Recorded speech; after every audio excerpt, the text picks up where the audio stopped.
And now we're talking about this masterstroke from Mercedes-Benz, which is the all-new E-Class. And well, it's giving us Indians what we love the most. Kam mein zyada ka maza. Well, look at it. It looks like the S-Class, and now this is the long wheelbase version that we're getting in India for the very first time. It's the first product that's been made for India by Mercedes-Benz, and it's made in India. And it's giving you the promise of that limo-like experience in the back seat. Based on the time that we've spent with the E here today, it is promising to be really good. And here's why. First and foremost, the space. Second, the sense of luxury. So let's jump right in. First, let's talk a little bit about what's under the hood. The E is offered with two carry-over engines. There's the petrol, which is the E200, and then there's the big powerful diesel, the E350, and that's the car we had on test. Important because it is the one that carries a lot of equipment. Now, irrespective of which engine you choose, the E-Class is a car you can really get lazy in. You see, the new E-Class is 184mm longer than the previous E-Class, and it also has a wheelbase that's longer by 205mm. And believe me, that is a lot.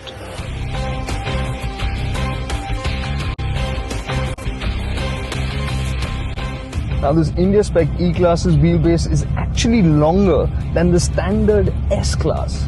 But S-Class buyers in India need not worry, because the India spec S-Class is a long wheelbase S-Class, so that's even longer. But sticking to the E here, in terms of space, really this is fantastic. Look at the amount of knee room here, and that's with the front passenger seat fairly set back, and I can control it here thanks to the chauffeur bracket. With this button clicked, I can control the front seat, and this seat base button is used for this only, which is to push the front seat forward. There, you can see it going. Ta-da! Very shortly it will be gone. And now look at the amount of knee room. You can actually stretch out here.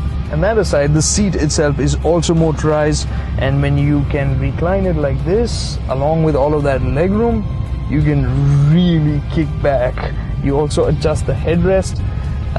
Perfect. What I really like are the small touches. I don't know if you noticed, look at this small little blind here, even for the quarter glass. That aside, look at this cushion. Just so nice and soft. It actually feels like you should just knock off for a small nap here.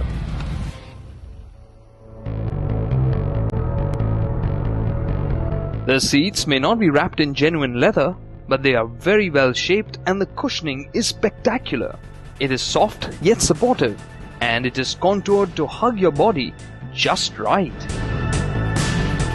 And of course, if you're feeling particularly lazy, everything is also motorized, like your sun blind here. You can see you've got a retractable sunroof cover here, and along with that, at the back, you'll notice you have a sun blind for the rear windscreen as well. If there is one downside, it is that the passenger in the middle should just stick around for short journeys. Now coming to the second point, the sense of luxury. Now that is really a combination of many subtle things. For one, the insulation. Second, the ride quality. And third, quality and technology that you get on the inside. And of course, the sense of being in a rich cabin.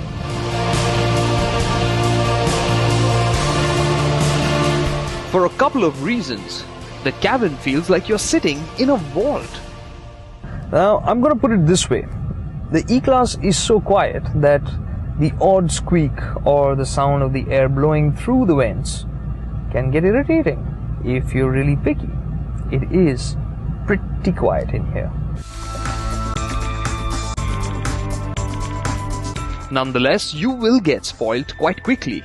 And then you will nitpick that at higher speeds, a little bit of the road noise creeps into the cabin, and that the diesel rumble can also be heard at higher revs. And you will be spoilt even further in the diesel E-Class, as it packs in a class-leading feature. Now the E-Class gets air suspension all round for the very first time here in India, and that makes a big difference. This is an advanced system as well, and that gives you a nice lush ride at low speeds. Of course, you have drive modes, so in comfort it's particularly wafty, so you just glide over everything, feels a little soft, has that up and down motion. But as speeds rise, that up and down movement can get a bit annoying. Luckily, you have a quick fix.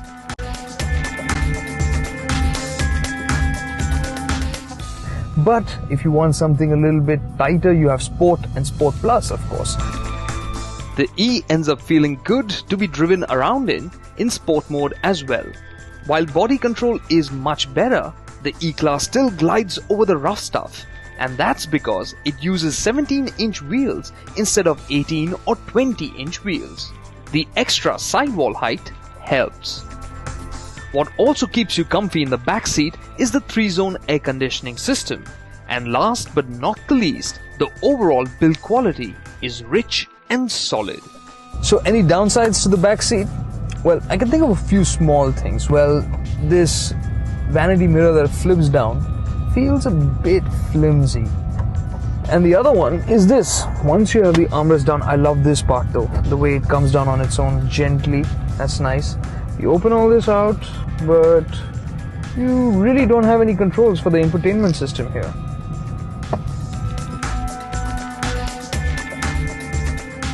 The China spec E-Class gets the rear infotainment control system as an option. And so should we. India doesn't get optional ventilated seats, and glaringly there are no cup holders at all in the rear. So you could do with a bit more of features to pamper you. But there is a problem. By increasing the distance between the front seats to the rear seats, you get more legroom, but also a lower likelihood of the person actually getting into the front seat, because if you do, it's likely that wherever you turn up, people will expect you to be wearing But if you enjoy driving, honestly, who cares? Because the E is quite nice to drive.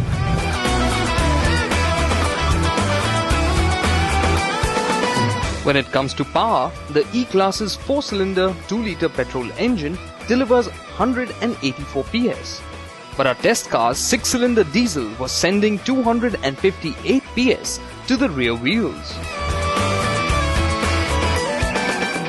Now when you drive calmly, you'll find that this engine is refined and quiet, and along with that 9-speed gearbox, it is also nice and responsive.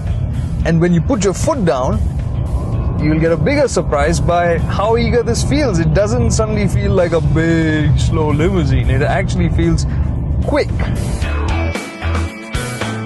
Thanks to the extra ratios, the new E-Class is just as quick as the outgoing car 200, and that's despite being 25 kilograms heavier.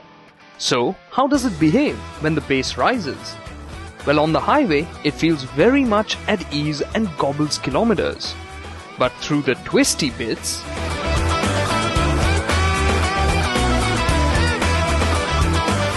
but the thing is, when you start hustling it, you'll feel the size of it through the bends. You'll feel the rear kind of swinging a bit, and of course the weight.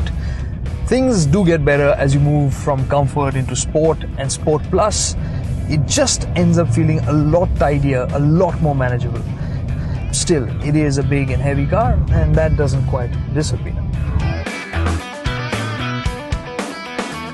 Also, keep in mind that the E-Class rides on 225 section tires, which is narrower than the 245 section tires used on the earlier E-Class.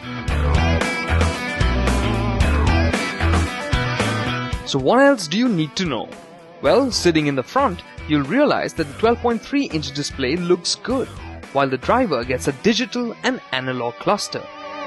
There's lots of tech, like the touch-sensitive controls on the steering wheel.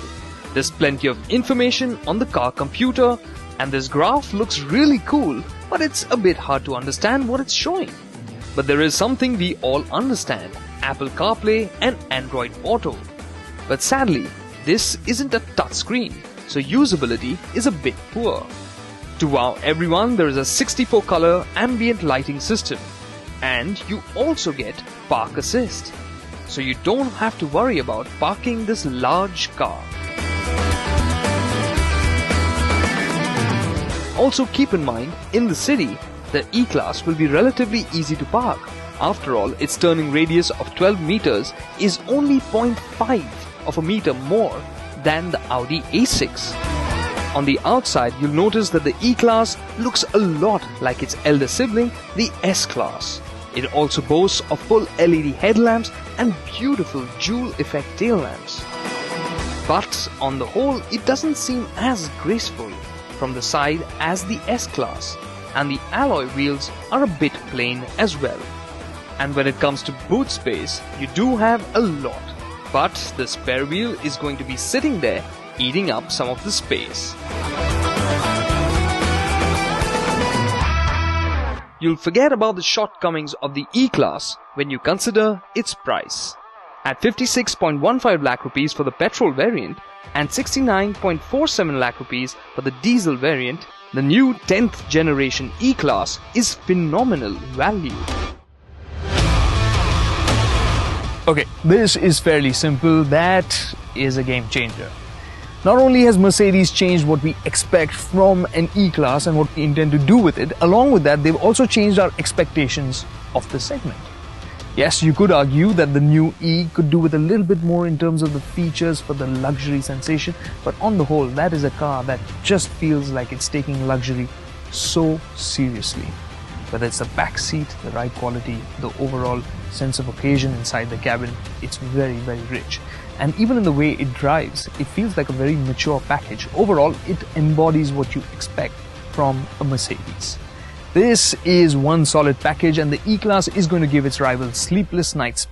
And before I forget, if you've liked what we've done here with the E-Class review, please do hit the like, share and subscribe button. Thanks so much for watching, guys.